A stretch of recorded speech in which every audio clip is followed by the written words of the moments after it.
I'm here with the Association of African Universities Television, AUTV. I just want to say that without the media, you won't know what's going on in the world. Even with the media, you sometimes don't know what's going on in the world.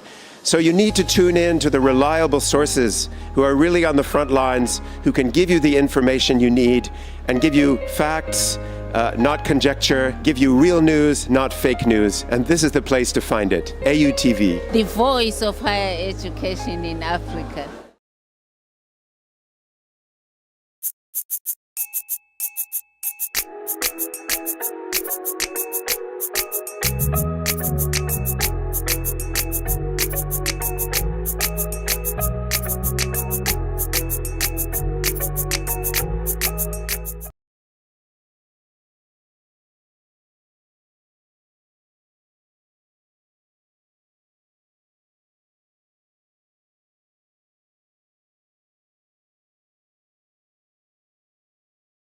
This program is proudly sponsored by Venom Mineral Water, Share the Love, and Bigo Drinks.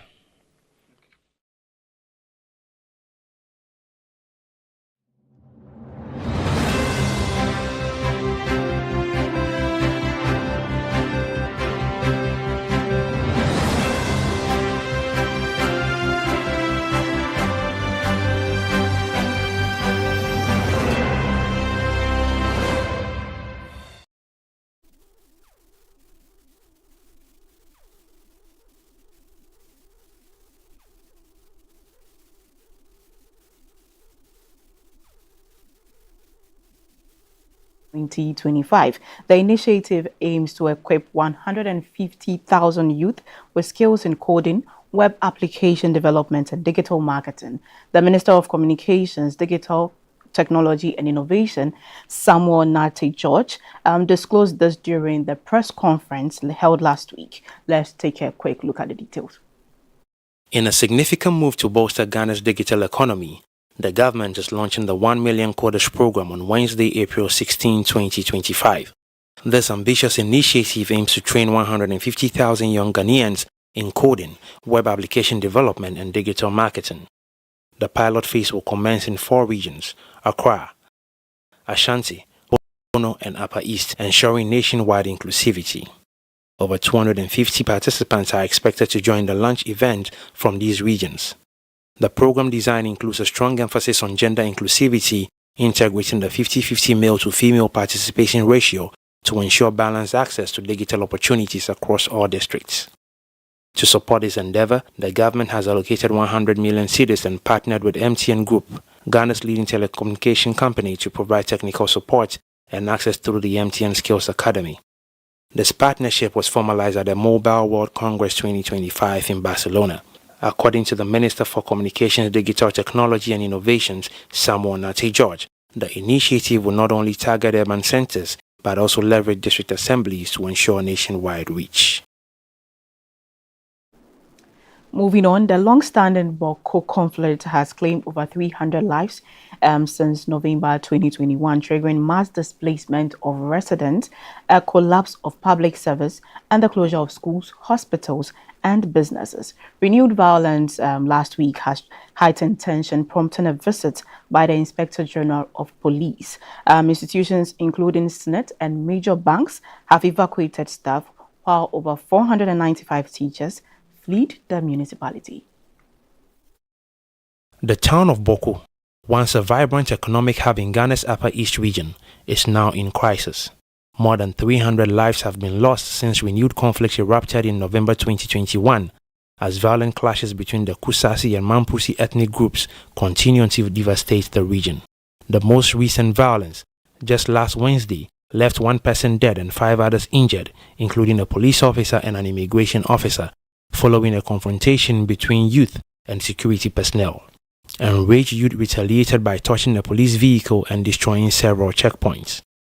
In response, the Inspector General of Police, Christian Tete Yohunu, led a high-ranking delegation to assess the security situation firsthand. While in Boko, the IGP visited injured victims and families of those affected. The conflict has forced many institutions to relocate operations, including SNET, Maslock, CBG, Absa Bank, and even the Presbyterian Hospital. Health professionals and teachers have fled the municipality, citing safety concerns. According to the Ghana Education Service, over 495 teachers have vacated their posts in Boko and Pusiga districts since 2022. Transport services have dwindled as travelers and traders avoid the area. Previously busy routes between Boko and Bolgatanga now see only a few buses a day. The MP for Boko Central, Mahama Ayariga, has condemned the recent violence and called for law enforcement to work closely with local chiefs to restore peace. In a significant shift away from its colonial past, the government of Niger has officially adopted the Hausa language as its national language. The decision, announced in a new government charter, also states that French will no longer be the country's official language. While Hausa remains the most widely spoken language in Niger, French will still be used for official functions.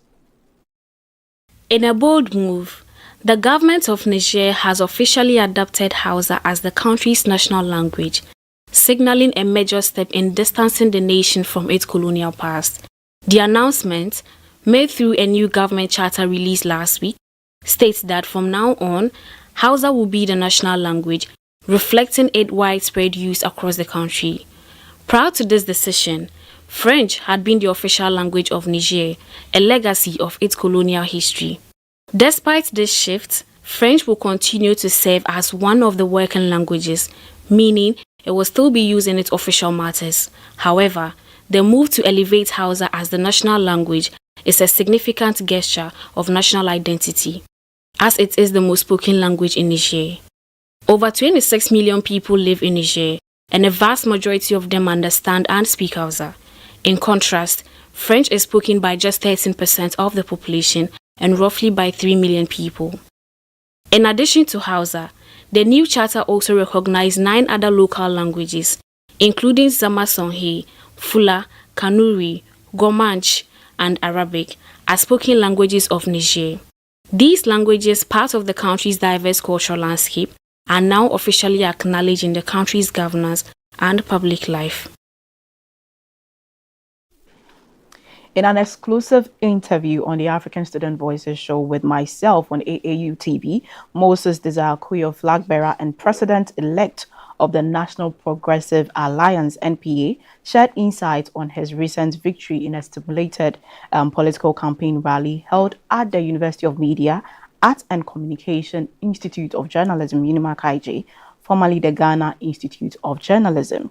Reflecting on his leadership aspiration, Kuyo says that his political vision is deeply rooted in the legacy of Ghana's first president, Dr. Kwame Nkrumah, whom he described as the benchmark for visionary leadership in Ghana's politics. Now, before we go, if you had the chance to meet a political figure, or let me say a historical figure, who would that be? Dr. Kwame Nkrumah. And why? I mean, why him? Because you can't even meet him. So why him, and not somebody who is, I'll meet him when we go to heaven. But yeah, I think he's arguably the greatest African to have ever lived. Okay. Especially because of his visionary thinking. I think we say a lot of people are visionary, but I think we use the word loosely. If we say someone is visionary, the template for being visionary should be Dr. Kwame Nkrumah. Now, let's look at his impact even years after he departed the face of this earth. We see strategic and transformational initiatives that he undertook, and the impact is bringing to the lives of people. We see the ideologies he espoused, and why those ideologies, if implemented by the African continent and countries within the African continent, will bring respite to the millions of Africans on this continent. We see the hope, the ideological thinking that he possessed to liberate the African person. And I asked myself that in that time, and he was so forward-looking and progressive in his thinking. And was he a spirit? Was he a man? He was a man, I guess. Yes, yeah. He wasn't a mere mortal at that yes, but yes, but that is the person I want to meet. President Donald Trump has announced a 90-day pause on tariffs for countries that did not retaliate against U.S. trade measures, while escalating tensions with China by raising tariffs on Chinese goods to 125%. This follows a week of market turmoil triggered by new import taxes and promises for further economic action. In a dramatic shift, President Donald Trump has authorized a 90-day pause on tariffs for countries that do not retaliate against recent U.S. trade actions. The pause, which applies to countries hit by higher tariffs earlier this week, comes as the trade war with China intensifies. Trump's latest move also includes an immediate hike in tariffs on China's goods to 125% after Beijing retaliated with tariffs of its own. The change in policy follows significant market volatility after Trump's announcement of tariffs on nearly all imports to the U.S. last week. In the tweet on Truth Social, Trump explained that the pause would apply to countries like the European Union, Vietnam, and South Africa, while higher tariffs on China would remain. The U.S. president warned that China's trade practices could no longer be tolerated, signaling hopes for future deals with Chinese President Xi Jinping. The global impact has been felt across markets, with major U.S. stocks indices rebounding after the tariff changes were announced. But in China, tensions remain high, with Chinese government threatening retaliation. Analysts are concerned that continued escalation could result in a dramatic reduction in trade between the two largest economies, possibly dropping by 80%. The latest policy updates comes amidst continuous international reactions, with the European Union planning retaliatory tariffs and other countries bracing for the effects of Trump's trade war. While some criticize the unpredictability of Trump's approach, others hope it will bring about fairer global trade practices. That is all for the top African stories. My name is Jemima Daladem Duchi. Stay tuned for the news review discussion. Explore a whole new world of exciting visuals with AAU TV. Get ready for a mix of interesting talk shows, interviews, discovery documentaries, and news on AAU TV. It's not just about watching TV, it's about experiencing something special. AAU TV reaches over 25 countries in Africa, bringing you a blend of knowledge and fun. Learn about different cultures as you enjoy the shows. If you have events or want to showcase your business, we've got you covered. Watch AAU TV free-to-air channel on satellite. Connect with us on Facebook, Instagram, and X, formerly known as Twitter, at AAU TV. Reach out on call or WhatsApp us at +233 26 629 6601 or +233 20 399 5210. AAU TV, the voice of higher education in Africa. Hello Africa, keep watching AAU TV, the voice of higher education in Africa.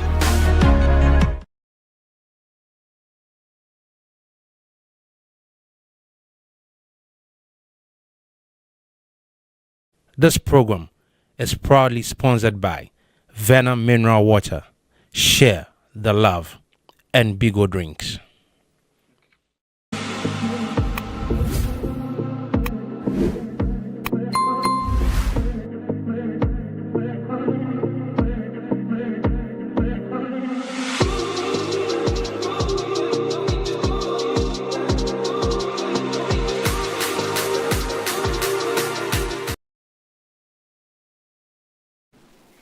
You're welcome back from the break to the news review discussions. My name is Isabella Teta Hinakwa, and I'm joined here by my co-host, Philemon Edwards. Philemon, how are you doing? I'm good, thank you. How are you? I'm fine. Today you're looking all official. And I must say you look good in curry as well.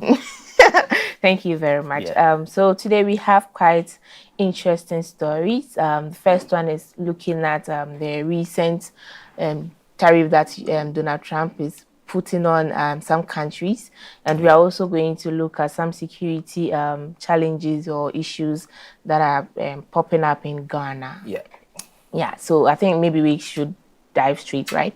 Definitely, we can get into it. So I'll take the first story, and like I mentioned, we are looking at Donald Trump's tariff on some countries, and the African trade minister from across the continent are scheduled to meet on 14th April 2025, that is today, to assess the implications of Donald Trump impositions of a sweeping new tariff policy for that, and that will see a 10% tax levied on all goods imported to the U.S. from more than 100 countries.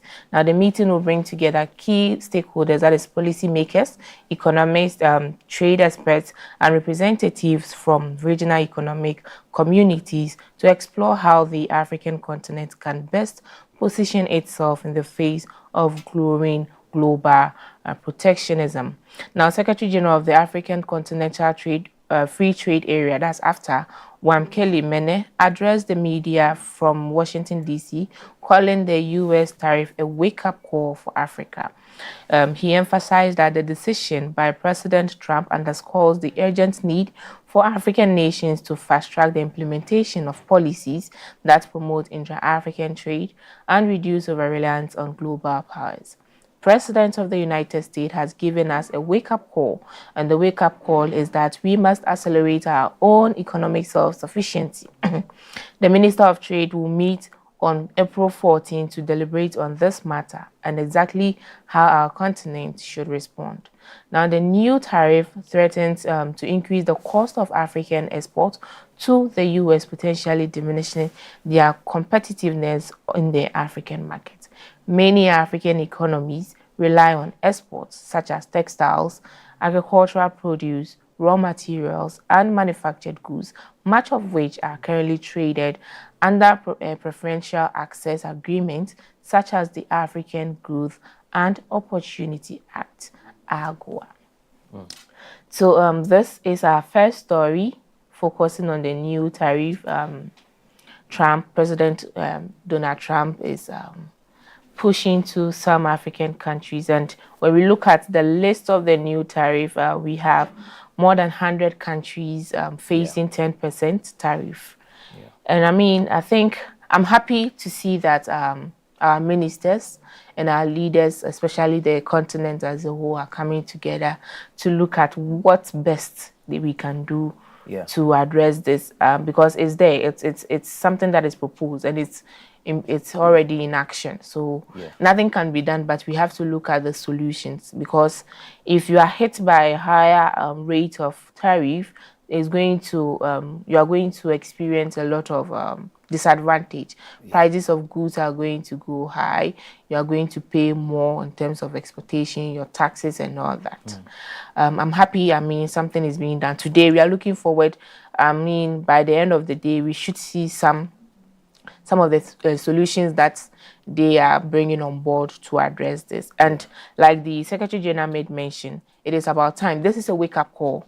It is about time we look at what we can do, self-reliance, rather than always relying on the external people. Because there are lots of policy that promotes intra-African trade and mobility. Yet we really do not see the impact of these policies. I think this is the best time that we should start implementing these policies. What do you think?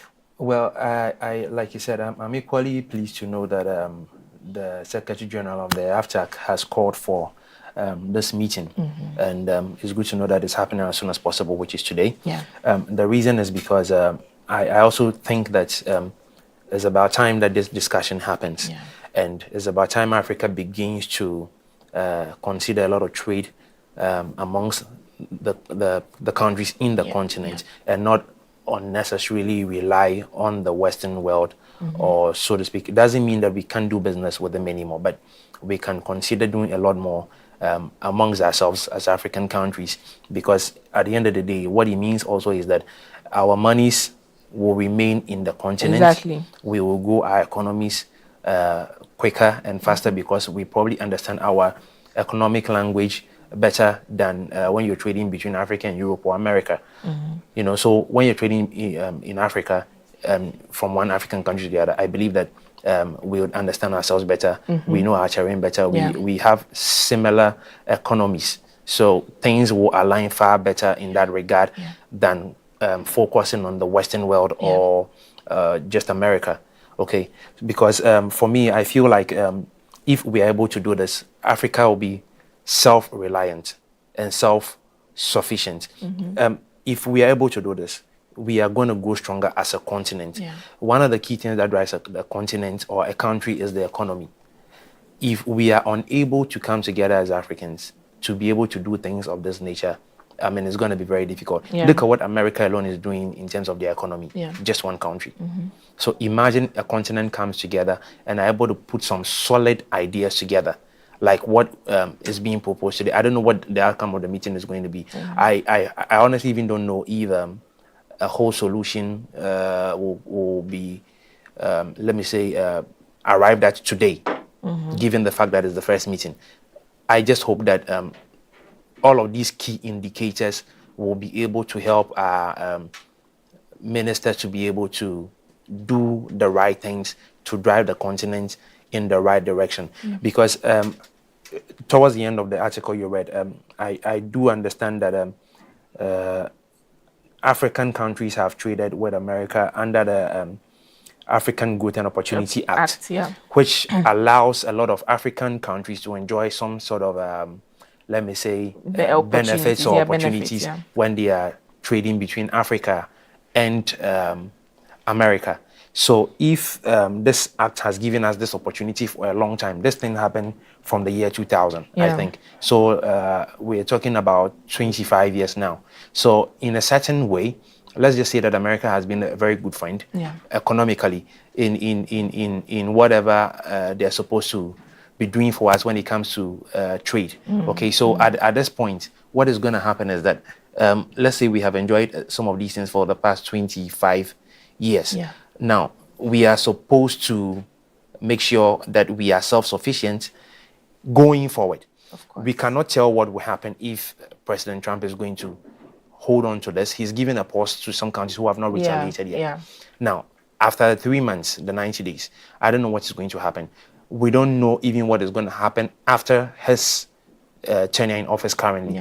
So, give and take. Let's assume this is going to be going on for the next 4 years till he hands over or probably decides, I don't know what he's going to do. He's suggested to take office again, which I doubt might happen. But assuming these things are going to happen and he's going to be president for a long time, imagine what will happen if these things are going to continue to be in place. It will not look good for us. So it is good that this meeting is going to take place and these conversations are going to happen. And I feel like whatever policies they arrive at, it must be as soon as possible, and Africa must begin to agree with each other regarding the countries so that these things can be done as soon as possible, because I believe we have a lot of things we can offer for each other when it comes to the economy. So I just hope that it will be as soon as possible, and then it will be like one step in the right direction, unlike other policies where people, you know, I don't want to say it's a try and error thing, but they implement it and then at a point it's like you can't see the progress of some of these policies. I hope it's not going to be one of those things, because this is a major economic situation for the whole of the continent and not just one single country in Africa. I agree with you, like you made mention. But do you think, ma'am, the president is being unfair to these countries, or you think, okay, well, we're all not expecting such changes within a shortest period of time. So do you think maybe it was too sudden, or probably he should have maybe take time to at least maybe meet with all these authorities and governments to strike some balance as to, okay, this is what we want, our country wants to. What do you think? What can be the agreed rate of tariff to these countries? Because I think the president is doing this as a unfair treatment to the country. Looking at, let's take just Ghana for instance. So the tariff to US from Ghana is 17%, but currently that of US to Ghana is 10%, and we are saying that is too much, or it is too sudden and too harsh. I mean, when we look at the difference, I know we are developing country and we are not there yet, but he also he's saying that we are being unfair to him, to the country. Well, so let me take it from this point. I think that this would have worked a bit more better if there was some sort of a warning to say, so to speak, say probably this announcement is made and he tells the countries that maybe in the next 3 months or in the next 6 months there's going to be some tariff slapped on your trade coming into the US. Okay, then probably a conversation can be generated between the powers that may be between the US and the various countries that are going to be affected. I think it would have been a better way to approach this than to come without a warning, because I mean, the pause that he's given it to countries who have not retaliated. Countries like China will not sit down. China is a major economic determinant of the world at the moment. So that's why they are also doing whatever they are trying to do. And between America and China, there's a lot of business that goes on. So I don't want to say I want to see how this is going to turn out, but I just hope that between the two countries, some peace will be arrived at or prevail, and then because these two countries, if they go to war in terms of trade, it's not just the two countries that are going to struggle. The whole of the world, because a lot of things are being produced in China at the moment. There are a lot of let me say companies in the US that have factories in China. So, and sometimes they even bring some of the goods or the products or raw materials from the US just to finish materials or products. So in US. the trade war between China and US is not going to look good, not only for the two countries, but to the world at large. So I think that if there was, like I was saying, if there was going to be some sort of a discussion or a warning, something of the sort, then it would have been a better way to address the situation, because then some preliminary conversations will go on before this thing will be implemented. I do not know how well this plan was thought through, because President Trump also assumed office in January. So I don't know if it was a thing that was planned way before he came into office, or suddenly it came up, because I don't remember seeing it anywhere.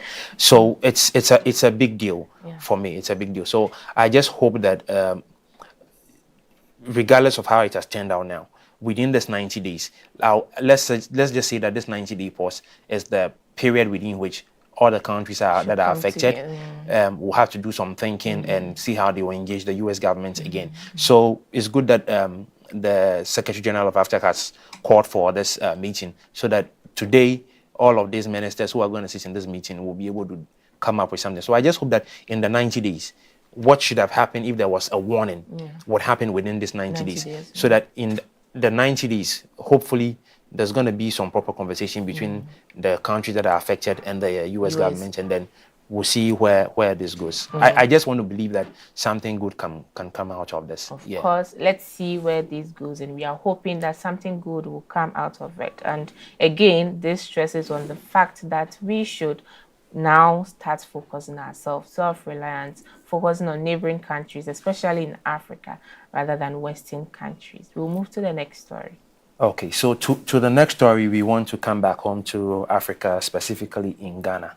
And we're going to be discussing a few security issues regarding the state of our country. So let me dive straight into it. So Ghana is facing some serious security issues, from missing ECG containers and the arrest of Nigerian businessman Ben Peters near the Jubilee House, to the ongoing conflict in Boko.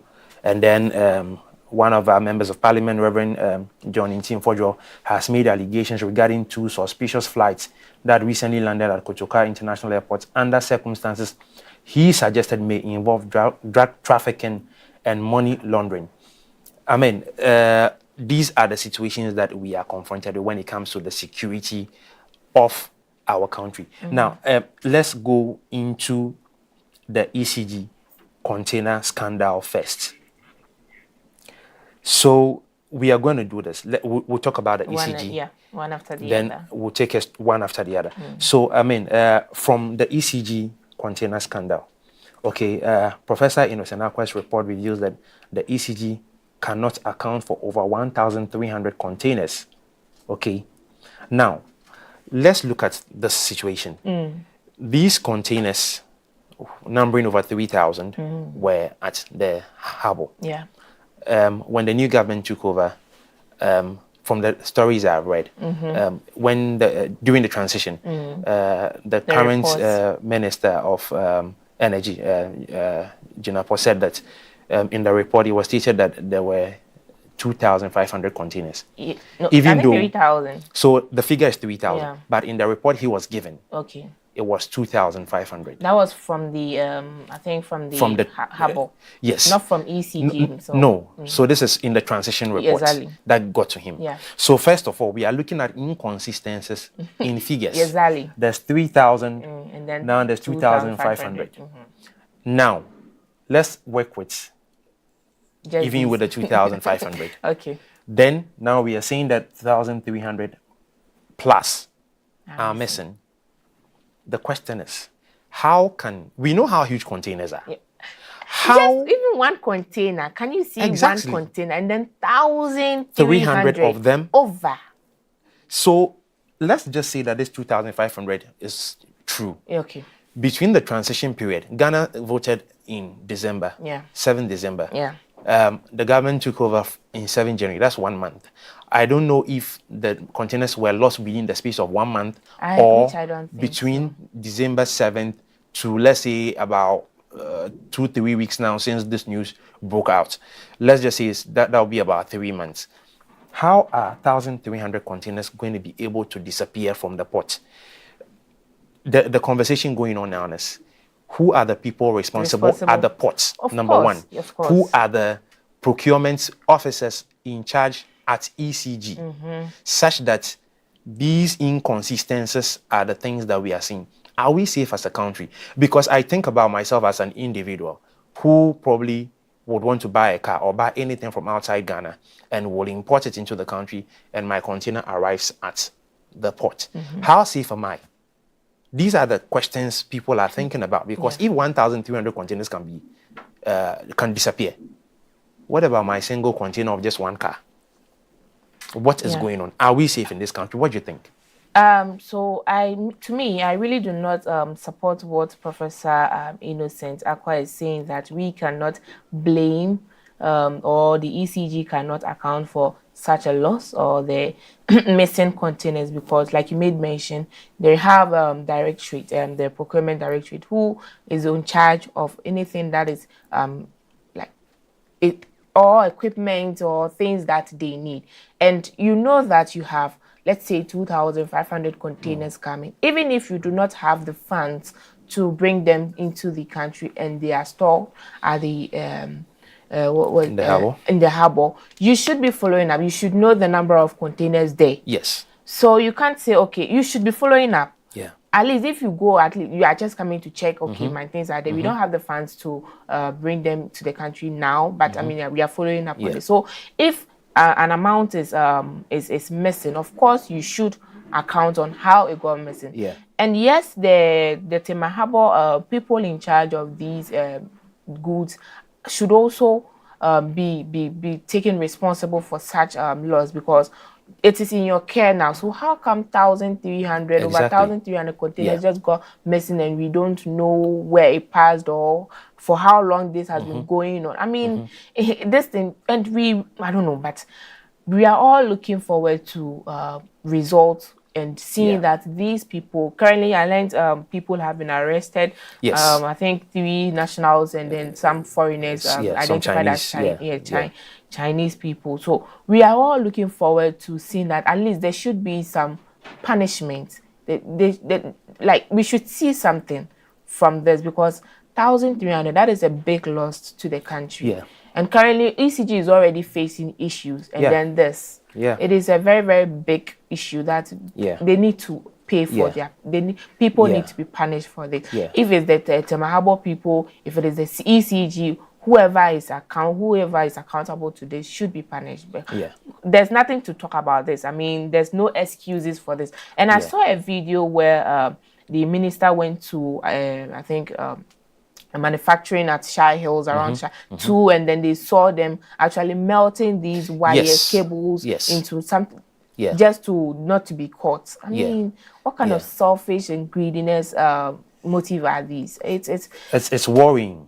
It is worrying. Look, I have so many questions about this, because I don't get the fact that, first of all, according to the story, I do understand that ECG did not have the funds to be able to clear this. Talking about that, even that alone, I saw in another story that there were funds for that, for them to bring the, there were funds, just that they, well, well, we can't tell, but according to the stories, where I'm going to with this one is that there was no funds, or there were no funds to clear those. That is what they claim. Yes, to clear those containers. That's how come this 2,500 or 3,000 containers were there.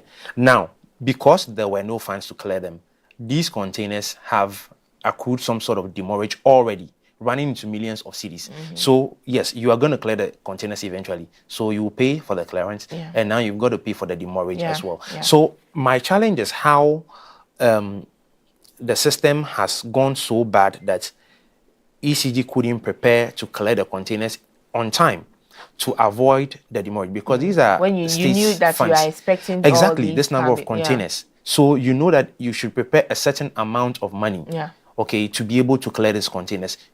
It was not done, and it has accrued some demurrage running into millions of Ghana cedi, which will be paid. Okay, now that aside, let's come back to the how come they are lost. Who is responsible at the port? Who, like you rightly mentioned, who is even checking between ECG and the port of the status of the containers, such that, okay, well, we have this number of containers with you. We have not been able to clear. Maybe periodically, is it weekly, is it daily, that we are going to check to be sure that our containers are safe, the contents, they are safe. Like, intact, somebody must be responsible for this. I read again that some contracted companies involved in this thing lack the licensing and the procurement, necessary procurement documentation. So where did we go wrong to involve people who are not, in quotes, qualified to handle a procurement process of this magnitude? Over 2,500 containers. What did we do wrong? I mean, the other question I have at the back of my mind is, isn't ECG a company equipped enough to be able to have their own procurement office or in the story, personnel? I think they merge with another unit. So, I mean, maybe one person who is not really qualified as a procurement officer is playing double. So should we conclude that ECG does not have the right people to take care of procurement? This story actually says it. It's, I mean, it hits that. This is not from me. It is from the story. So if this is what it is, then this means that when this issue is solved, okay, this arrest that they have made, I hope that it is not a decoy to whatever the truth is. When this thing is solved, we have to go back to look into the procurement processes. In fact, not only for ECG, the system, the government, the entire system of the organization, including every public agency that does procurement or takes things or imports things for whatever their operations are in the country. Because this is a key thing. This is a thing that can happen anytime, anywhere, to any other organization or public agency in this country. And I hope that it is going to be a very quick investigation. I mean, there's a new government in place now. We have seen how well they are trying to make things happen and make things a bit more transparent and all of that. I just hope that this is not one of the stories that we are going to sleep over, and then over a year and 6 months plus and 2 years, and then we'll still be struggling to get the reports and the details of these things. I hope that, like, the updates will be as quick as possible, so that we'll be able to have trust. Because I did say, if 1,300 containers plus can go missing, what about my single container that has just a single car? It can get lost and nobody will trace it. And probably because I am not a person of a certain status in the country, probably my case will not be heard. Nobody will hear me. And these are going on. Like, there are lots of stories of missing containers that we've not heard.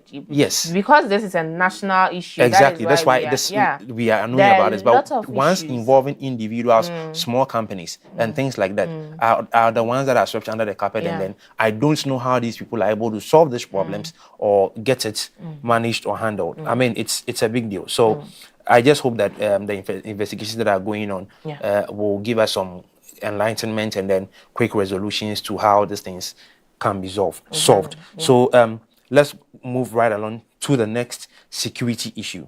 Okay, and this deals with the Nigerian business person, Ben Peters, who was arrested near the Jubilee House with his entourage, they had blocked access to a facility. And they had their sirens on. I mean, first of all, I am wondering why a businessman has a foreigner, so to speak. I mean, he's an African. We respect that. Nigeria and Ghana, we know how much we love each other and all of that, and we do a lot of things. Have the authority to turn on the exactly. siren, yeah.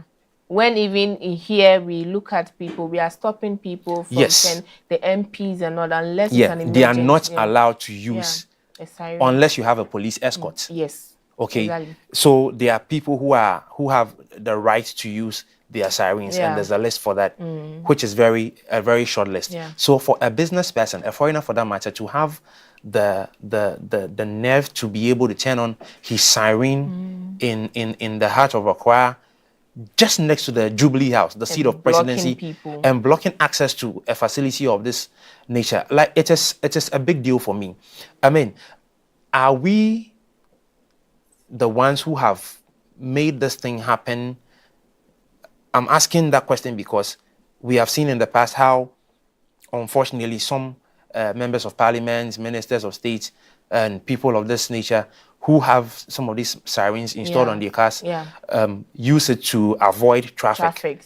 I mean, I don't know if I should say that we are the ones who have allowed this to happen, because when they see things of this nature happen, the police are helpless because some of these people even threaten the police when they are stopped and ask, do you know who I am? I mean, who are you? You are only a member of parliament. You're only a member of a minister of state. That's all you are. You are paid by the taxpayers' money. Exactly. The taxpayers are the people you are bypassing in traffic, and in the name of you are going to do the business of parliament. If you have a business meeting or whatever it is a parliament at 10 and you leave at Oyarifa and you know it takes you an hour, consider traffic and leave probably 2 hours ahead of time. Exactly.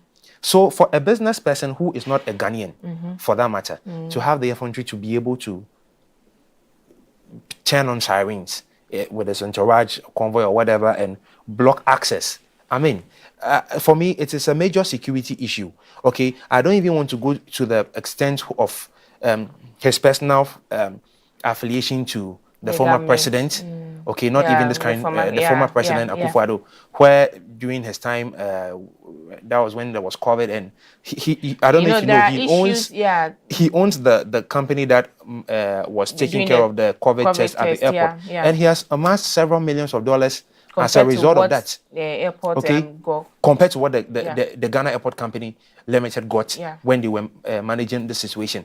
I mean, so I don't know what kind of power this person has, okay, to have so much power in this country to do business. I mean, I know there are legitimate businesses who are making so much money. That's fine. But beyond this, I don't think that he has the right to disrespect public peace with sirens, block access to a facility, which is a public space as well.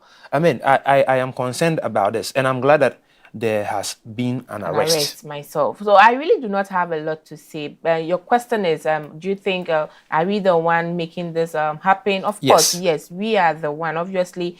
I mean, because looking at this, he's been doing this, I think, for quite a while now. It is now that he's been noticed and arrested.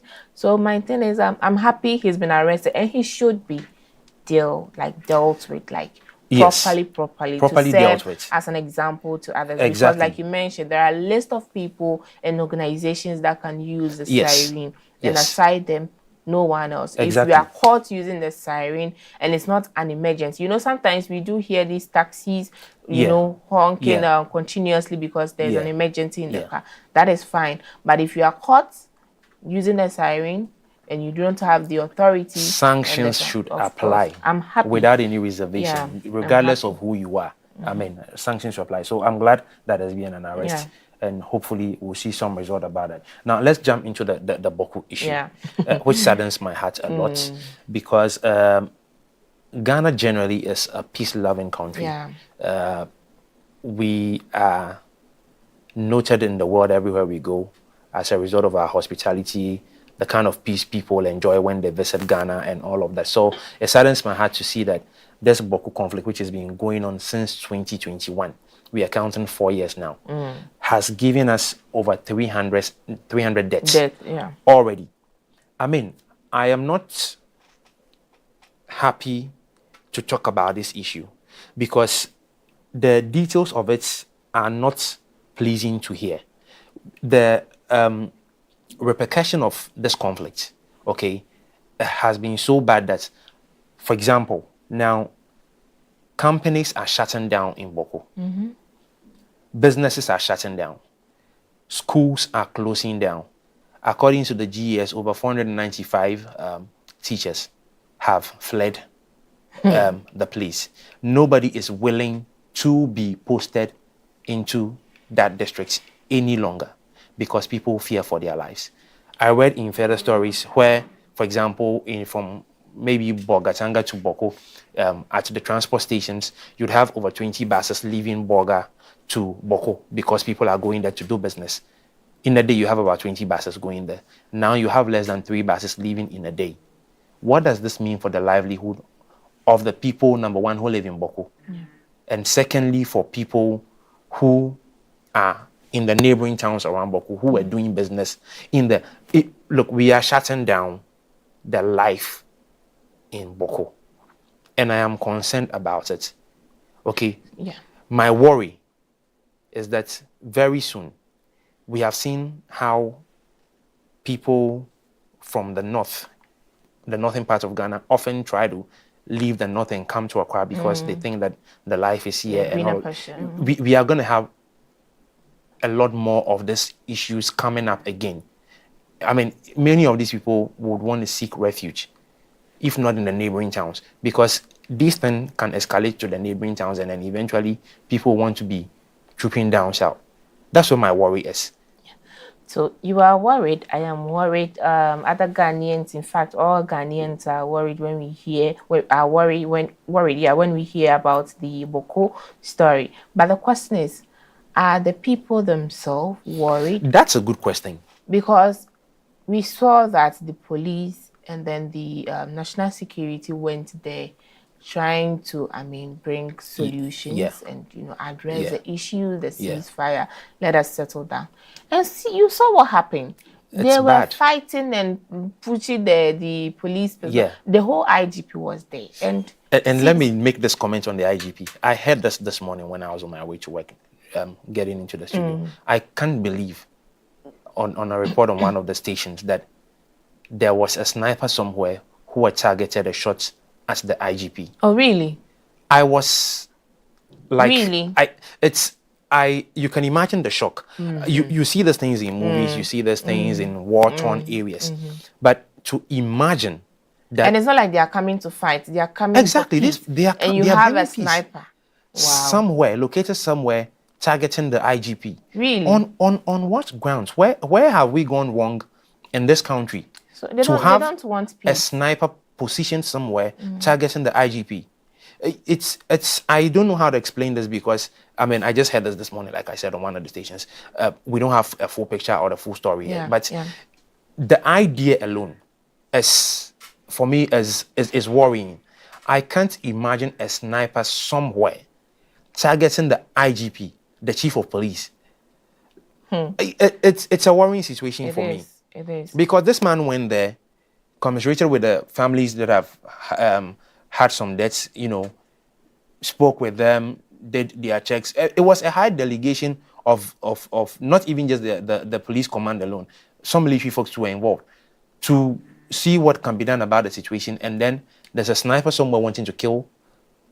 I am utterly shocked myself about this. So when I saw videos of the conflict between the police personnel and then the Boko people, and some of the comments under the video is quite funny. I know people are saying that we should cut off Boko out of Ghana. That's just like you made mention. Ghanaians are peaceful, hospitality, and all that. So people are questioning: are these people really Ghanaians? Because they do not have a rate of peace. I'm sorry to say they are not reflecting what generally everybody knows for a Ghanaian. Exactly, and they don't want peace. The other thing that hurts me the most is when there's some sort of peace and quiet. Okay, before you know it, there's some sporadic shooting somewhere without warning, and you can't even tell who the targets are. Sporadic shooting, and then innocent lives are lost. Look at what happened in one of the recent developments on Wednesday, just last week Wednesday.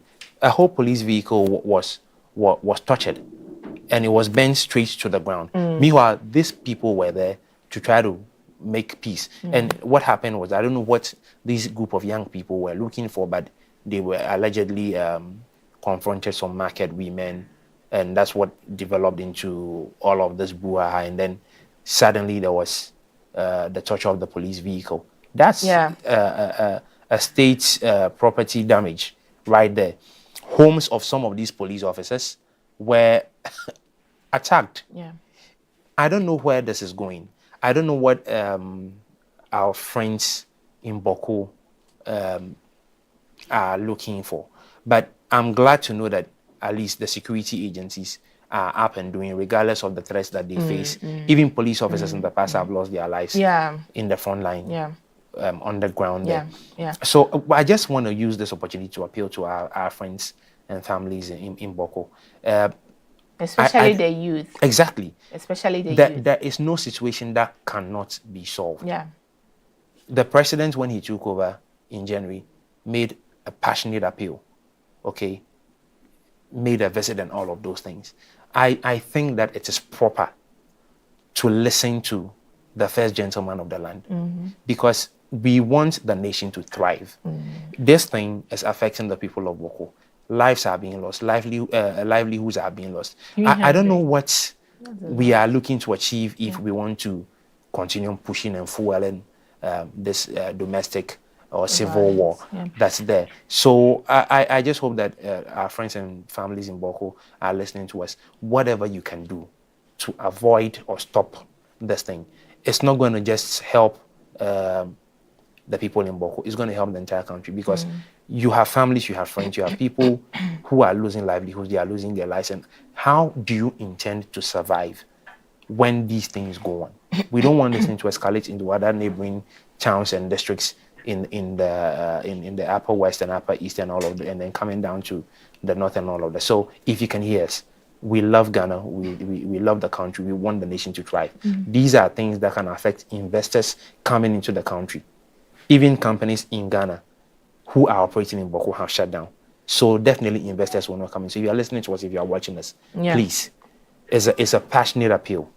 Let's find a lasting solution to this problem, and let's live in peace together in this country. Of course, and I'll join Mr. Kennedy Agyapong to appreciate the government for continuing the initiative. You know, this the past president and then Otumfuo Osei Tutu II actually led the initiatives to ensure that there is peace at Boko. So to see that the current president is continuing with the initiative is good. I mean, we appreciate him, and we shouldn't give up. I mean, they are proving to not like peace, but I know within them, and if truly they are Ghanaians, they want peace to prevail. So we shouldn't give up. And to the IGP, like you made mention, we shouldn't give up. We should continue until there is peace at Boko. And because we are all Ghanaians, I mean. And you know, most of our food stuff comes from this northern part, so it's really going to affect some part of the country. So we really all should advocate for peace at the town. And lastly, I want to say that I'm happy to say that Honorable Kennedy Agyapong is adding his voice to this. I mean, all of the influential people in this country, if you can, do whatever you can, add your voice, and let's do something about the situation, and then try to make sure that there's lasting peace in Boko. All right. So I guess that we'll go for a commercial break right now, and when we come back, we'll get straight into the lifestyle segment. Stay tuned. Explore a whole new world of exciting visuals with AAU TV. Get ready for a mix of interesting talk shows, interviews, discovery documentaries, and news on AAU TV. It's not just about watching TV, it's about experiencing something special. AAU TV reaches over 25 countries in Africa, bringing you a blend of knowledge and fun. Learn about different cultures as you enjoy the shows. If you have events or want to showcase your business, we've got you covered. Watch AAU TV free-to-air channel on satellite. Connect with us on Facebook, Instagram, and X, formerly known as Twitter, at AAU TV. Reach out on call or WhatsApp us at +233 26 629 6601 or +233 20 399 5210. AAU TV, the voice of higher education in Africa.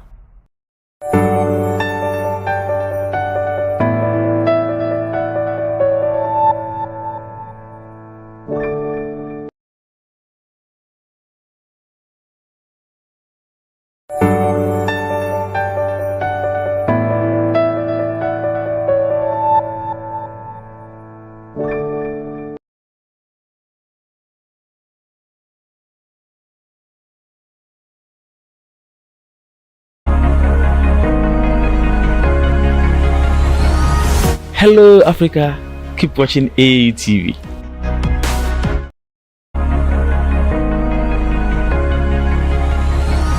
This is Hello Africa on AAU TV.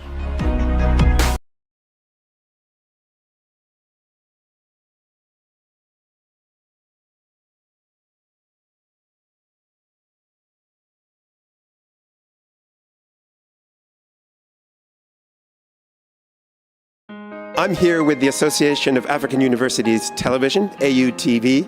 I just want to say that without the media, you won't know what's going on in the world. Even with the media, you sometimes don't know what's going on in the world. So you need to tune in to the reliable sources who are really on the front lines, who can give you the information you need and give you facts, not conjecture, give you real news, not fake news. And this is the place to find it, AUTV. The voice of higher education in Africa. Explore a whole new world of exciting visuals with AAU TV. Get ready for a mix of interesting talk shows, interviews, discovery documentaries, and news on AAU TV. It's not just about watching TV, it's about experiencing something special. AAU TV reaches over 25 countries in Africa, bringing you a blend of knowledge and fun. Learn about different cultures as you enjoy the shows. If you have events or want to showcase your business, we've got you covered. Watch AAU TV free-to-air channel on satellite. Connect with us on Facebook, Instagram, and X, formerly known as Twitter, at AAU TV. Reach out on call or WhatsApp us at +233 26 629 6601 or +233 20 399 5210. AAU TV, the voice of higher education in Africa.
Hello Africa, keep watching AAU TV.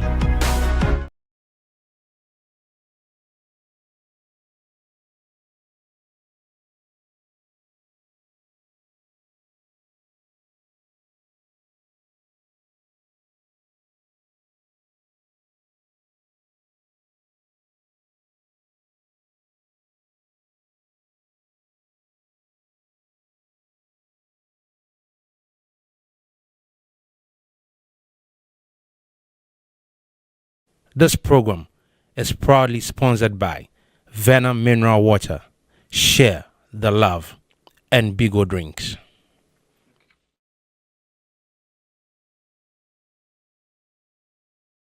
Are you a university, college, high school, private organization, NGO, individual professor, instructor, or facilitator seeking to take advantage of the numerous benefits of online education? Look no further. The AAU eLearn Africa LMS is a great opportunity to begin your journey to online course development and creation for teaching, learning, and training purposes. AAU eLearn Africa LMS, which is a partnership between the Association of African Universities and eLearn Africa, has made available ease to use online learning tools to all stakeholders within the educational ecosystem of the African continent. This is to enhance teaching and learning in the bid to expand online learning opportunities for students in Africa. The online platform is open and available for free to all stakeholders and facilitates virtual access to classes without needing the other tools such as Zoom, Microsoft Teams, among others. For more information, visit www.elearnafricalms.com or contact us via aaulms@aau.org or estherm@elearnafrica.com. Follow us on LinkedIn, Twitter, and Facebook at AAU eLearn Africa LMS.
You're welcome back from the break to the lifestyle segment, and today we are giving the spotlight to an inspiring initiative that is making a significant impact on girls' education in Ghana and beyond, and that is FAWE Ghana. Now, when we say FAWE, it means Forum for African Women Educationalists, and their mission is to ensure that every girl has access to quality education.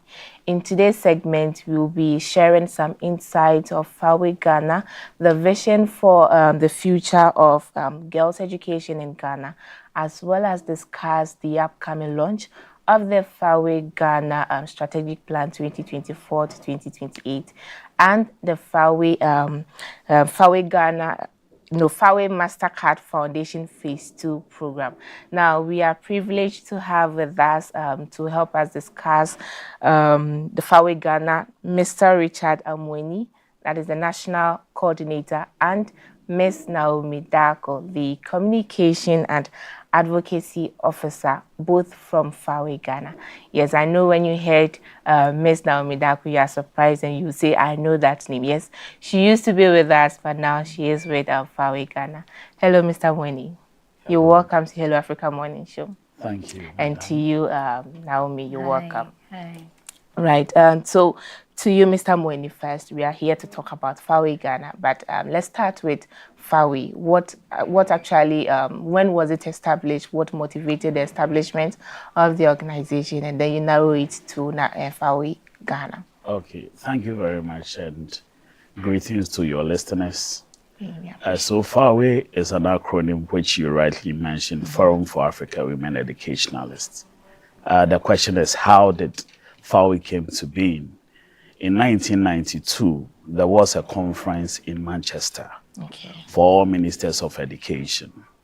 And so at that conference, Ghana was represented by the late Honorable Vida Medi Yeboah, who was then the Deputy Minister of Education for Ghana and an MP for Ekuapem South. And so at that conference, they realized that during the lunch break, all the representatives from Africa, there were only 5 women that were part of the delegates that came from Africa.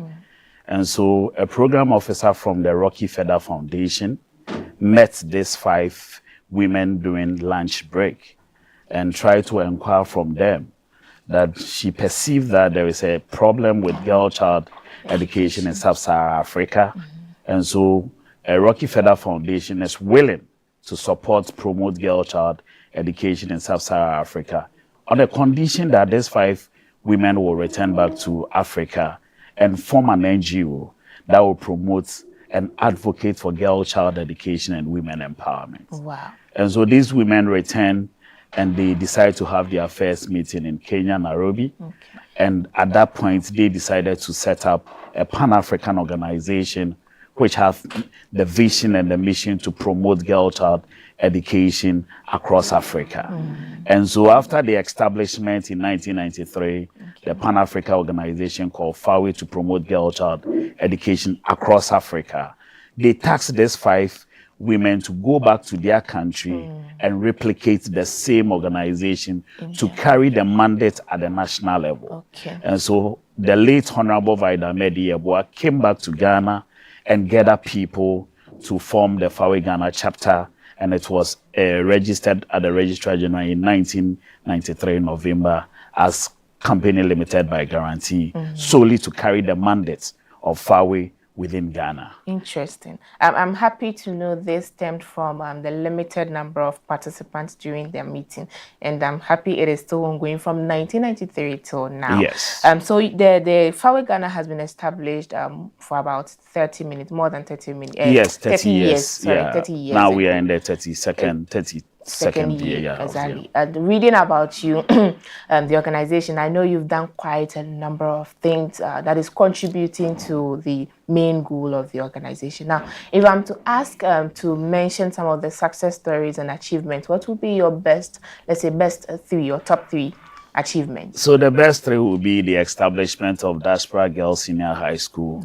in Obudan, now in the Ekuapem South Municipality, as a girls' school, started as a free school for vulnerable girls from community where they cannot access secondary education. As of today, in 2011, because of financial constraint, we hand over to government, but we are still part of the management of the school. And now the school have a population of over 1,500 students. And the first 4 cohorts that enter into the school had free scholarship. Even when they are going back to home, we give them money to go and come back. And so I think it is one of the greatest achievements the organization have done over the past 32 years. The second one that stands out is facilitating and ensure that the Ghana Education Service established a unit dedicated for girl child education. And so it is through the work of FAWE that gave birth to the Girl Child Education Unit of the Ghana Education Service, which now we have girl child coordinators across all the districts in Ghana. And I think the impact that they are making in promoting girl child education and assisting vulnerable young girls in various schools and various communities is beyond imagination. And so I think that is one of the greatest things that FAWE have done. I would be torn between choosing between the STEM camps that set up and a coalition called GENEC, the Ghana National Coalition for Education. So this is a coalition of all NGOs that are into girl child education or in education.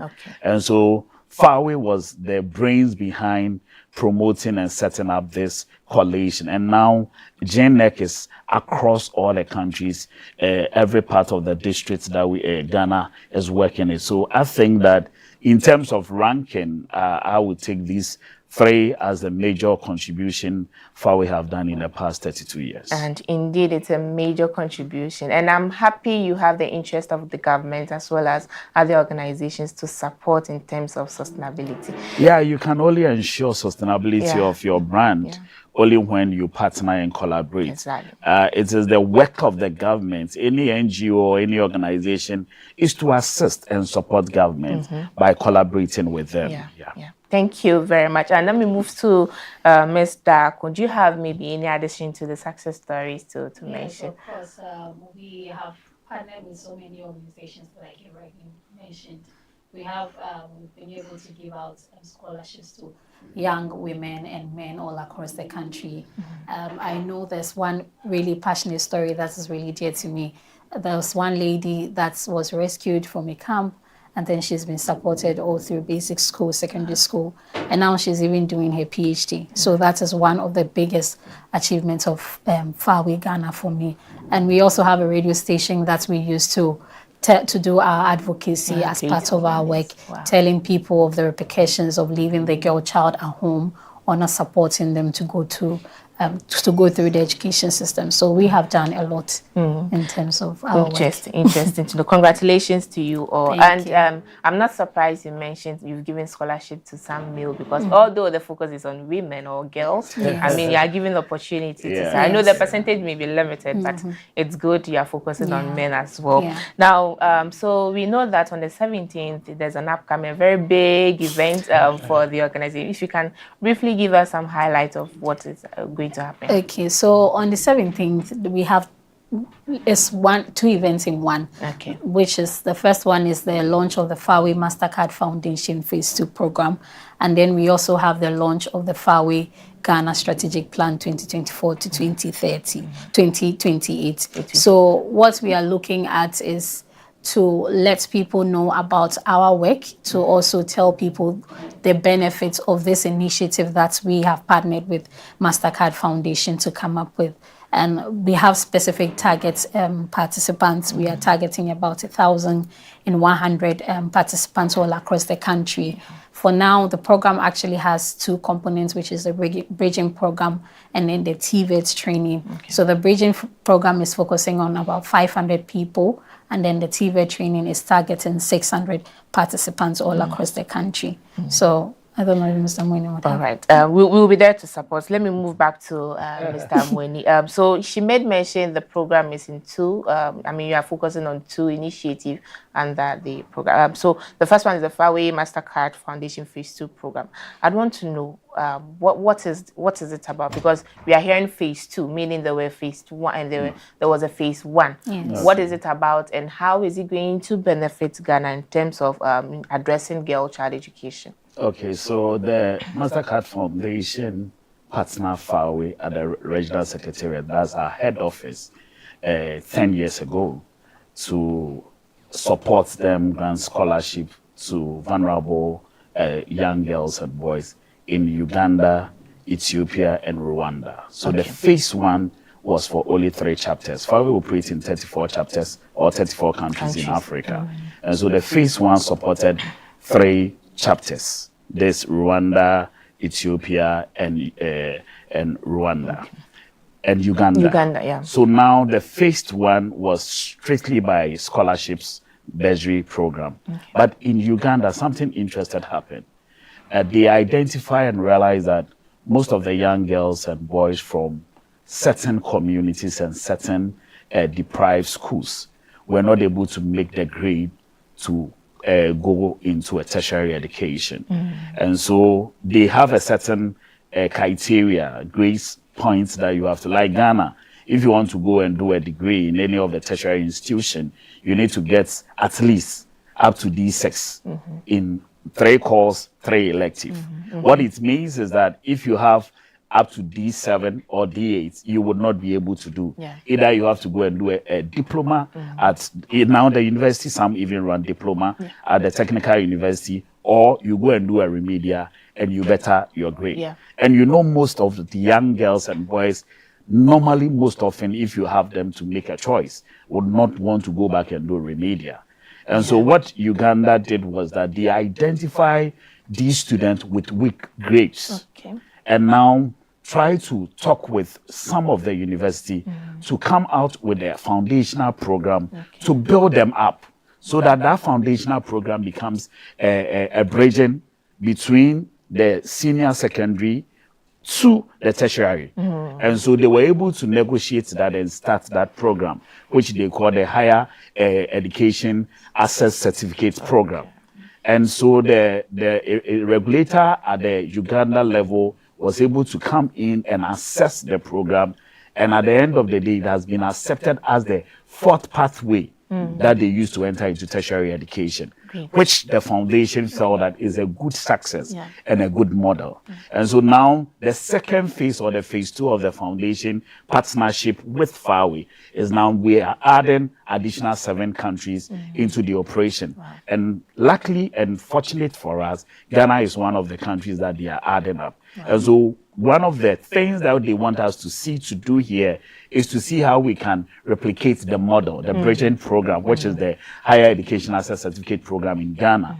We have already done a scoping work by Kofi Asare, the Executive Director for Africa Education Watch, and we have identified that there exists already some bridging program in Ghana. And so as part of the program, on 16th, we'll have what we call stakeholder engagement, strictly about the bridging program. We are doing consultation and we are sharing the findings from the research Kofi Asare carried on to see what do we do in Ghana. Is it necessary? Will it be relevant? Will it help our costs? Taking into consideration the education sector strategic plan from 2018 to 2030, which the government of Ghana has set ambitious agenda for education in Ghana. And so that is one aspect of it, which Naomi mentioned. Then the other aspect also has to do with the promotion of TVETs and education in Ghana. You know, the government of Ghana now have rolled up TVETs at the secondary level.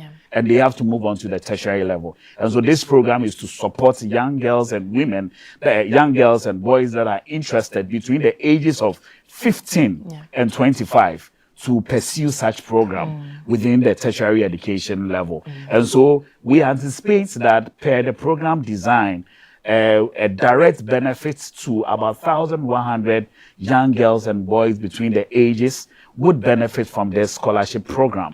And we are looking at that 80% of these will go to a female and 20 will go to a male. But in the mix of that, because we stand for inclusivity, in the mix of the 100, we are also considering between 5 to 15 for persons with disability and persons from refugees camps and display. So this is how the indicators, and these are how we think that it's going to benefit the direct beneficiaries or the participants that we call them under this program. Beyond that, we are anticipating that about 126,000 indirect beneficiaries would also gain access and get certain kind of information within the program within the next 7 years that we are implementing this project with the foundation as partners. I was about to ask what's the timeline for that figure. Right. So if I understand, it means the bridging program is you made mention of a 4th pathway. So in Ghana, like you made mention, if you fail, either you go right a remedial or just to better your results. So this time there's no more remedial. No, so one thing that we should get it clear is that the bridging program is not for people who could not pass. Okay. It's for people who pass, but their pass is what we call weak grade. Okay. We know that when you get F, it's failed. So we are not referring to people who have gotten F, the free flies. We are not referring to them. We are referring to people that, due to certain circumstances, they were not able to make the A1 to D6, but they have the 7 and they have the 8. And so these people are the category of people. And you know, even there are certain class of program that if you want to pursue, even when you have D6 or 5 or 4, you will still not gain as admission. And so those are the areas that we are looking out for. You know, the government of Ghana, through some of the selected university, has already introduced what we call the pre-engineering program. And so University of Mines and Technology on the 16th will do a presentation on their experience in the pre-engineering program, which is also another path that they are looking for people that are not into the science, but they are into the humanity. They are giving them opportunity to get into the sciences. One thing you made mention, which I'm very happy coming from the DEFCOM standpoint, is you involving stakeholders even at the beginning before you roll out the bridging program, because you need to involve them. You need to identify the main gap. It's not like, okay, we know it worked in Uganda, Rwanda, or the other countries, so you just want to roll it out in Ghana. But you need to involve the stakeholders so that they'll be able to adopt to it and be part of the program. And I'm also happy to know that whether it is really relevant in our course. Now, Naomi, so Mr. Mweni made mention of partnering with TVET institution. You know, when we talk about TVET, we know the advantages, the benefits they bring to the country. But I would like you to highlight on looking at how it's going to solve employability, especially among the youth. What do you think will be some of the importance of partnering with TVET institutions? So one of the benefits that comes with this program is the support that we'll be giving to these students when they are done with the school. We'll support them through entrepreneurship.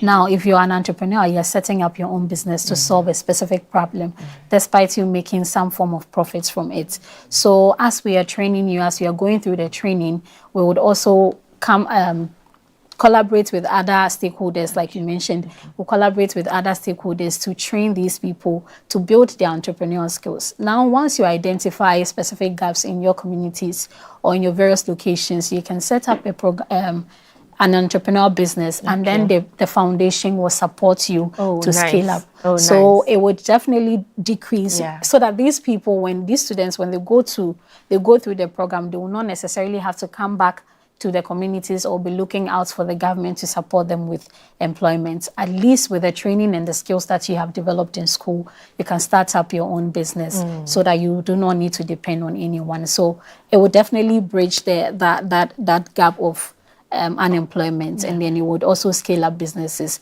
ultimately increasing our internal generated funds. So you know, you really mean business, because it's not just, taking you through the class, the training, and then we leave you, you know, because funding and then capital is one of the biggest challenge most of the youth face. You know, some of them, they have the innovations, they have the idea, but just to start, the capital to start. I'm happy you are going to support that. Now, let's talk about sustainability.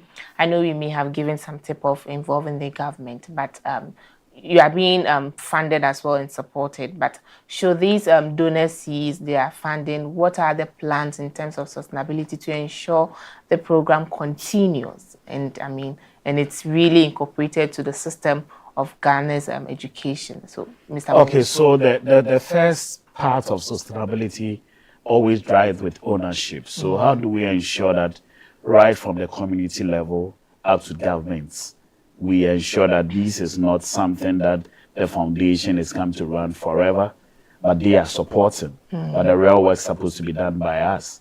And so from the beginning, through conceptualization and engagement, we have to let the people that we are supporting right from the community level up to the government's level to know that this belongs to us. The foundation is just in to support us.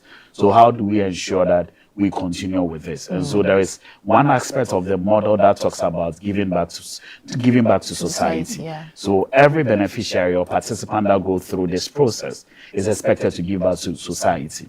Again, when we go to communities, what we need to ask is that what kind of resources does the community have to offer us? Okay.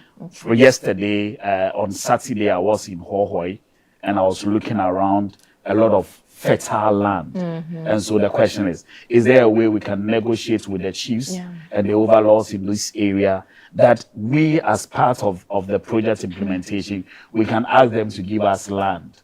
Then we, as part of the stakeholders, the community members, we can clear the land and generate resources, money, or whatever we get from the land and support the people. We also have this idea of telling the community that it is time for us to go back to where we used to own the people that we find in the community, that the people within the community belong to all of us. And so how do we ensure that we all can contribute and support them? And so we should let community members and all stakeholders to understand that we have the resources. Even if it is maize or it is cassava, bring it. If it is a fowl or it is a sheep, bring it. Let's find a way to fine-tune it to ensure that we build our own resources, both financial and human capital, so that at the end of the day, we can own whichever initiative or program that is coming out. So that in case what's happened with the USAID funding happens, we don't find ourselves wanting. I was asking someone, are we sure that as a country, if sincerely we ask people to donate 1 cedi every month into a certain fund, we can do it?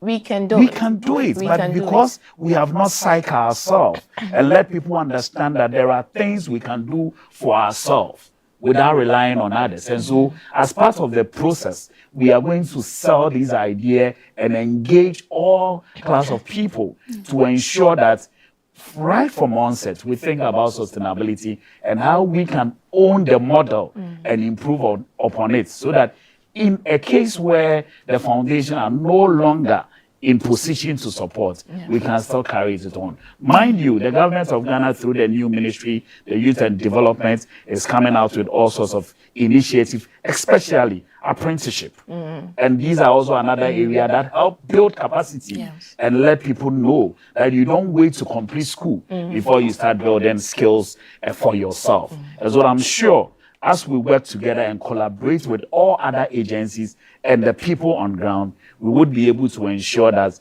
this project will not just be there for the period that the foundation is supporting us, but it goes beyond the life of the foundation support. Thank you very much for going into details to that. So still on sustainability, Naomi, I know as part of your expected result from the upcoming program, is a resource mobilization to implement this strategic plan. Now, if you can tell us more about this, how are you going to do that? So we work, I think he's already touched on that, but I'll just touch on that briefly.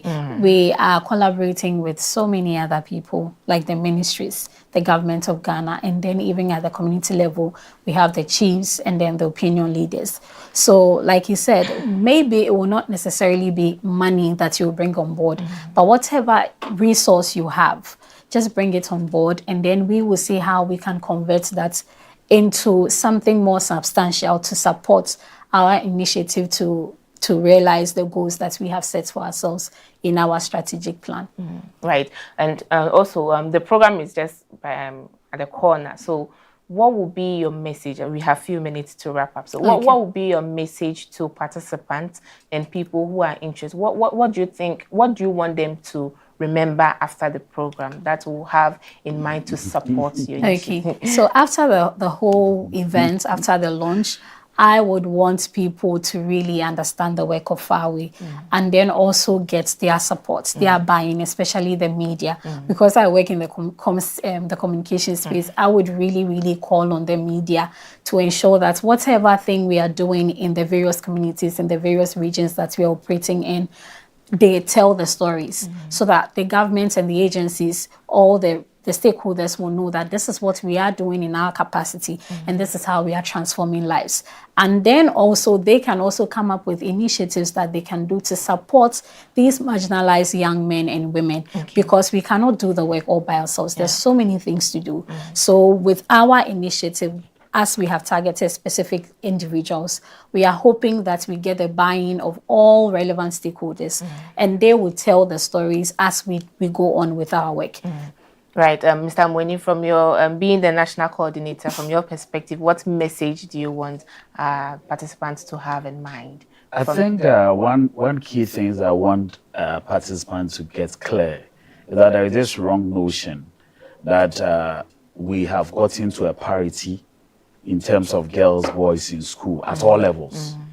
It is only at the basic level, that is primary, GSS, even SS.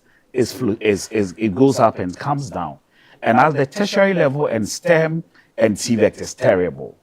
And so it is time for us to stop continuing going around and say that now a lot of girls are in school and the boys are behind, and so let's stop this agenda. I want people to understand that the agenda for the girl child education and women development is still relevant. And when you go to the communities, the issues of abuse and challenges and still traditional practices that hindered progress of women and girls in this country is still the same. Nothing has changed. You go to communities and you wonder that all this work that have been done in the years, what has happened to it? We have passed laws, like now we have the Affirmative Act. It's no longer a bill, it's acts. But let's look around the appointment that is going on. Let's look around how many people apply for the MMDCs. It is real. These things are real. Let's listen to what is happening on our campuses and our schools. If there can be a pattern gift for someone, a college student, to give a kiss to a father as a pattern gift, you can imagine what is happening at the lower level. And so this is the message we want people to understand. And all of us rally around and see how best we help the plight of the girl child in Ghana. Of course, we should all come together. Where is the event taking place? So it's happening at Alisa Hotel, Accra, from the 16th and then the 17th. The 16th is where we are going to have the stakeholder engagement on the bridging program. And then on the 17th is when we are going to have the launch of the Fawe MasterCard Foundation Phase 2 program and the Fawe Ghana Strategic Plan. All right. Thank you very much, Mr. Amweni. Thank you so and much. And then thank you, Ms. Dakun, for joining us today. So that was Mr. Richard Amweni, the National Coordinator at Fawe Ghana, and Ms. Naomi Dakun, the Communications and Advocacy Officer also at Fawe Ghana, sharing their insight as well as the commitment of the organization to girls' education in the country. Save the date, 17th April. Let's all meet together to support the initiative. We'll go for a break and come back with sports news. Explore a whole new world of exciting visuals with AAU TV. Get ready for a mix of interesting talk shows, interviews, discovery documentaries, and news on AAU TV. It's not just about watching TV, it's about experiencing something special. AAU TV reaches over 25 countries in Africa, bringing you a blend of knowledge and fun. Learn about different cultures as you enjoy the shows. If you have events or want to showcase your business, we've got you covered. Watch AAU TV free-to-air channel on satellite. Connect with us on Facebook, Instagram, and X, formerly known as Twitter, at AAU TV. Reach out on call or WhatsApp us at +233 26 629 6601 or +233 20 399 5210. AAU TV, the voice of higher education in Africa.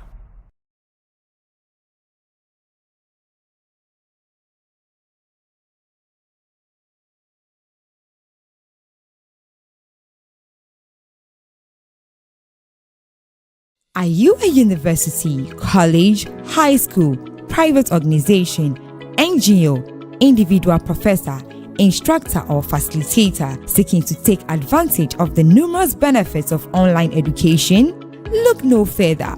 The AAU eLearn Africa LMS is a great opportunity to begin your journey to online course development and creation for teaching, learning and training purposes. AAU eLearn Africa LMS, which is a partnership between the Association of African Universities and eLearn Africa, has made available ease to use online learning tools to all stakeholders within the educational ecosystem of the African continent. This is to enhance teaching and learning in the bid to expand online learning opportunities for students in Africa. The online platform is open and available for free to all stakeholders and facilitates virtual access to classes without needing the other tools such as Zoom, Microsoft Teams, among others. For more information, visit www.elearnafricalms.com or contact us via aaulms@aau.org or estherm@elearnafrica.com. Follow us on LinkedIn, Twitter, and Facebook at AAU eLearn Africa LMS.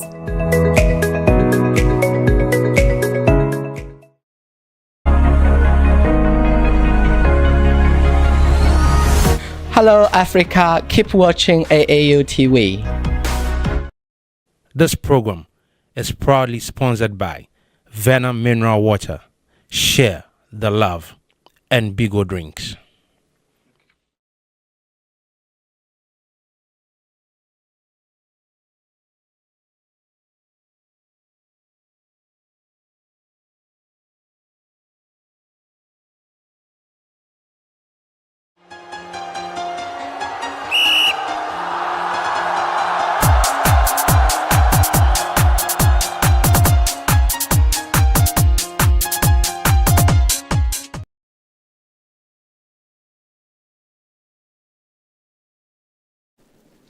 And you're welcome back from that commercial break, and we are still live on the Hello Africa morning show, coming to you live from the headquarters of the Association of African Universities here in Accra, Ghana, East Legon to be precise.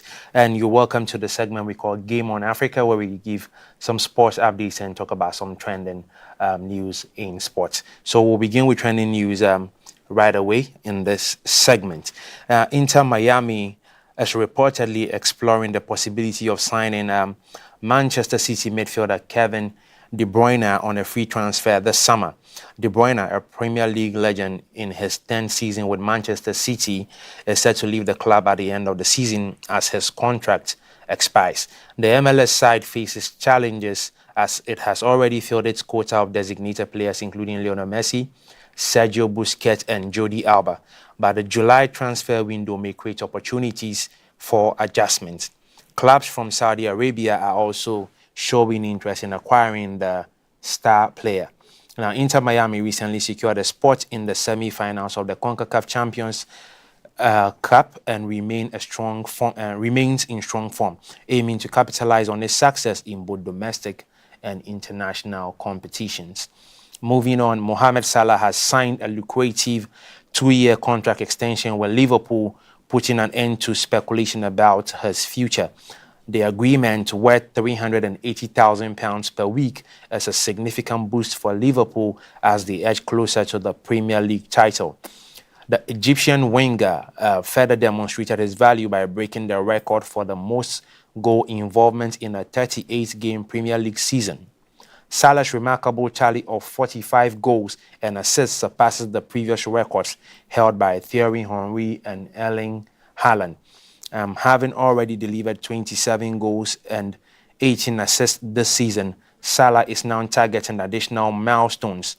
And this latest chapter highlights both his pivotal role at Liverpool and the club's ambition for continued success.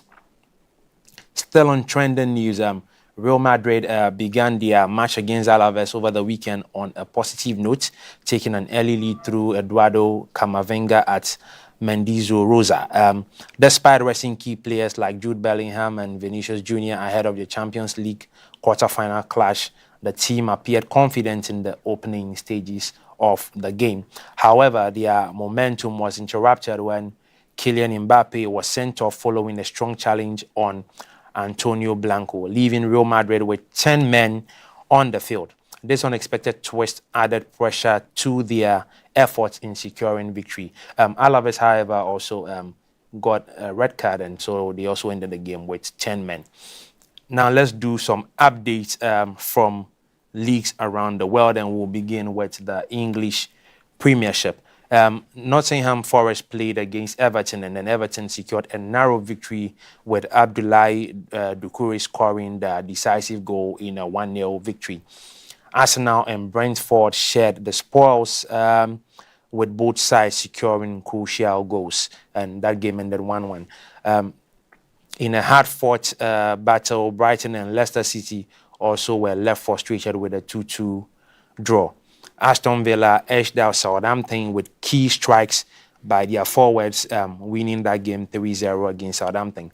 Now, Chelsea fans are frustrated because they played a 2-2 draw with Ipswich Town. And the reason they are frustrated is this. In the first leg of the season, Ipswich won that encounter. So Chelsea was hoping to return the favor in this encounter, but unfortunately, they couldn't live up to the bill, even though they played at the Stamford Bridge. Liverpool, however, went on to win their game against West Ham in a 2-1 victory, with Van Dijk playing a pivotal role, scoring the winner after Robertson unfortunately scored an own goal to give West Ham a 1-1 leverage in the course of the game. Now, Wolverhampton also outshone Tottenham in an electrifying match, winning the game 4-2. Unfortunately, Manchester United's woes still is ongoing, leaving players like Bruno Fernandes very, very frustrated, including the fans of United. And I don't know how they are coping with this. They lost their game against Newcastle 4-1, and Newcastle dominated that game completely. And again, goalkeeper Halas playing a part. I mean, they left Onana out of the trip to the St. James Park, but the substitute goalkeeper still could not live up to the bill. It leaves Amorim with a headache of who to find as a goalkeeper. That's if he remains Manchester United's coach for the coming season.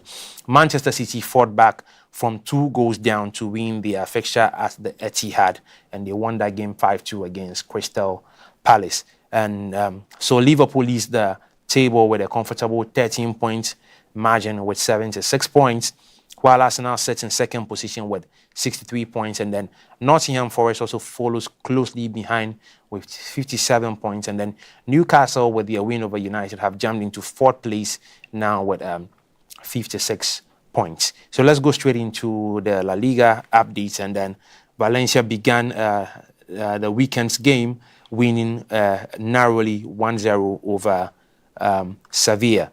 Mallorca, however, surprised Real Sociedad, and they dominated and won that game 2-0. Then that was a comfortable win for them. Las Palmas, playing away from home, outperformed Getafe with a strong performance, winning that game 3-1. Espanyol also surprised Celta Vigo in their home with 2 goals, and then they won that game. Leganés also were trying to upset Barcelona again, and it just tells you how much they sort of have Barcelona in their pockets. But courtesy of an own goal, Barcelona won that game 1-0.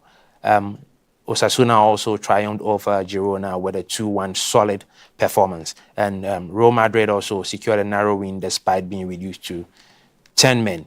Villarreal clinched victory with a late goal.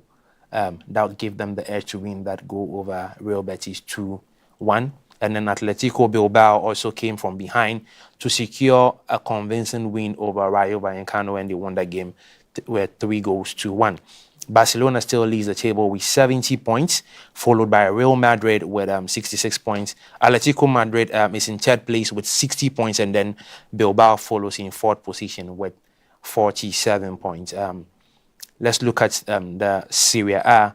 AC Milan did a good job to secure an emphatic victory, winning 4-0 against Udinese. Venezia also edged past Monza with a single goal. And then Inter Milan still dominates and their winning streak, and then they won that game against Cagliari 3-1. Juventus also claimed a 2-1 victory over Lecce with goals from Koopmeiners and then Yildiz. Atalanta also secured a comfortable win with goals from Retegui and Pasalic in a 2-0 win over Bologna.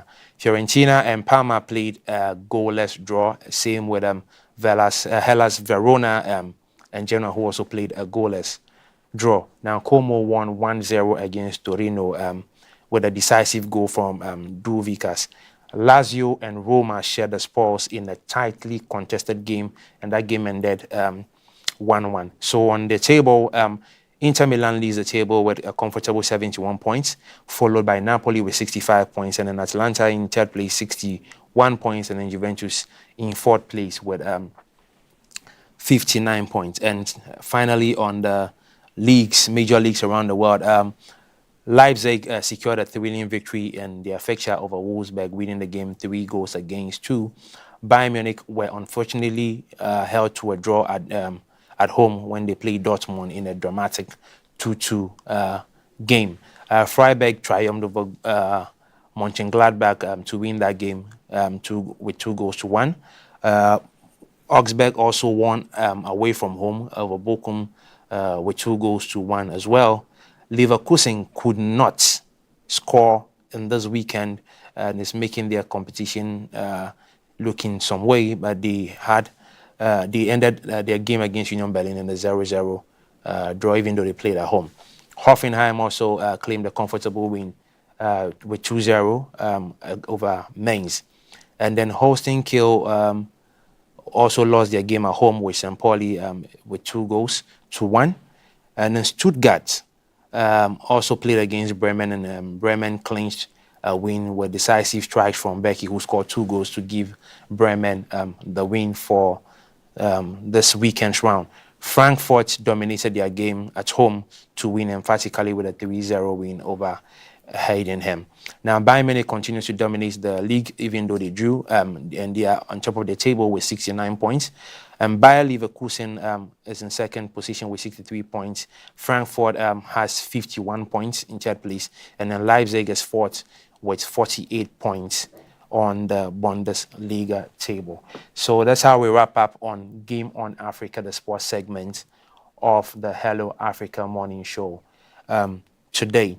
And before we close out on the show, finally, don't forget, I spoke about it last week, and sometime probably next week or in the coming weeks, we are going to have a proper conversation because AAU TV is holding a masterclass session, which is slated for 6th to 9th of May, and we'll be talking extensively about that. We are going to tell you why it is relevant for higher education to be interested in media at this point, and especially in this era of technology. So we'll be coming up in subsequent editions with that conversation, and then we'll talk about it. So if you're following us on all our social media handles, I'm sure by now you've seen some flyers and posters going around.